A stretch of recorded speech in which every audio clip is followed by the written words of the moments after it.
ঈদ উল ফিতরকে ঘিরে ঢালিউডের multiplex box অফিসে জমে উঠেছে তুমুল প্রতিযোগিতা। মুক্তির প্রথম 2 দিনেই একাধিক সিনেমা দর্শকদের আগ্রহের কেন্দ্রে চলে এসেছে, আর সেই লড়াইয়ে আপাতত এগিয়ে আছে আফরান নিশো অভিনীত দম। প্রথম দিনে প্রায় 40 লাখ টাকা আয় করে বছরের সর্বোচ্চ মাল্টিপ্লেক্স ওপেনার হিসেবে চমক দেখানো দম দ্বিতীয় দিনেও গতি ধরে রেখেছে। দ্বিতীয় দিনে আরও 34.07 লাখ টাকা যোগ করে 2 দিনে সিনেমাটির মোট আয় দাঁড়িয়েছে 64.46 লাখ টাকা। হাউসফুল শোর সংখ্যাও প্রমাণ করে দর্শকদের আগ্রহ এখনও তুঙ্গে।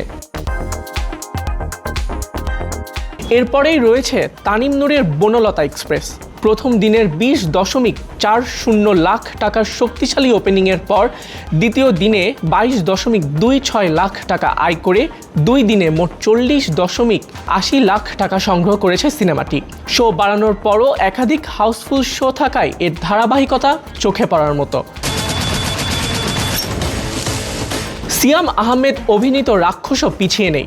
প্রথম দিনের 13.93 লাখ টাকার পর দ্বিতীয় দিনে 20.28 লাখ টাকা আয় করে মোট আয় হয়েছে 34.21 লাখ টাকা।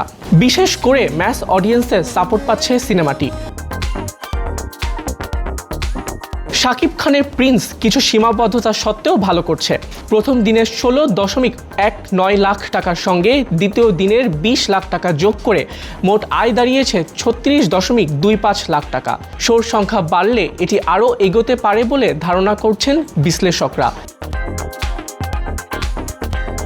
অন্যদিকে রায়হান রাফির প্রেসার কুকার তুলনামূলক কম শো পেয়ে ধীরে ধীরে গতি পাচ্ছে। 2 দিনে মোট 17.17 লাখ টাকা আয় করেছে সিনেমাটি, যেখানে দ্বিতীয় দিনে উল্লেখযোগ্য গ্রোথ দেখা যাচ্ছে।